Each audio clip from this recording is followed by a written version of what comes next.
এবার আমরা জানবো ওজোন স্তর কি। ওজোন গ্যাসকে মূলত ভূপৃষ্ঠ থেকে 40 থেকে 45 কিলোমিটার উচ্চতায় অর্থাৎ স্ট্র্যাটোস্ফিয়ার অঞ্চলে সহজেই লক্ষ্য করা যায়। বায়ুমণ্ডলের এই স্তরটির অপর নাম ওজোনোস্ফিয়ার। ওজোন স্তরের উৎপত্তি। সূর্য থেকে নিঃসৃত অতিবেগুনি রশ্মি থেকে পৃথিবীকে রক্ষা করাই হলো ওজোন স্তরের মূল লক্ষ্য। এই বায়ুস্তর অতিবেগুনি রশ্মির মধ্যে অবস্থিত অক্সিজেন অণুকে বিভাজিত করে পরমাণুতে পরিণত করে।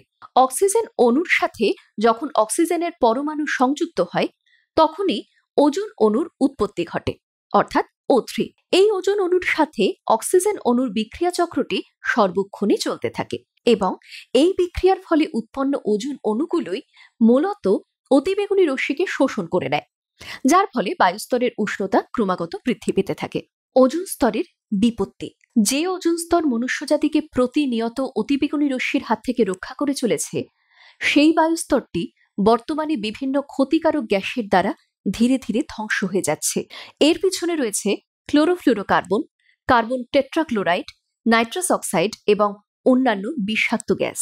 এই সকল গ্যাসের দ্বারা সুমেরু এবং কুমেরু অঞ্চলের ওজোন স্তরে সৃষ্টি হয়েছে বড় বড় গহ্বর। ওজোন স্তরের ধ্বংসের ক্ষতিকারক প্রভাবসমূহ।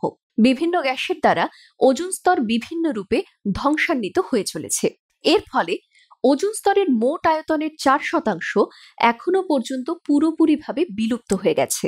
ফলস্বরূপ বেশি পরিমাণে ক্ষতিকারক অতিবেগুনি রশ্মি পৃথিবীতে এসে পৌঁছচ্ছে, যা মনুষ্যজাতি তথা পৃথিবীর ভবিষ্যতের উপর অতিরিক্ত আঘাত হানছে। গাছপালা বিপুল হারে ক্ষতিগ্রস্ত হবে। জলে বসবাসকারী বিভিন্ন পরিযায়ী জীব সংখ্যায় ক্রমাগত কমবে। বেশি পরিমাণে অতিবেগুনি রশ্মি খুব সহজেই পৃথিবীর তাপমাত্রা প্রচুর পরিমাণে বৃদ্ধি করতে সক্ষম। মানুষ থেকে শুরু করে বিভিন্ন জীবজন্তুর ত্বক এবং চোখে বিভিন্ন ধরনের মারণ রোগের প্রকোপ বৃদ্ধি পাবে।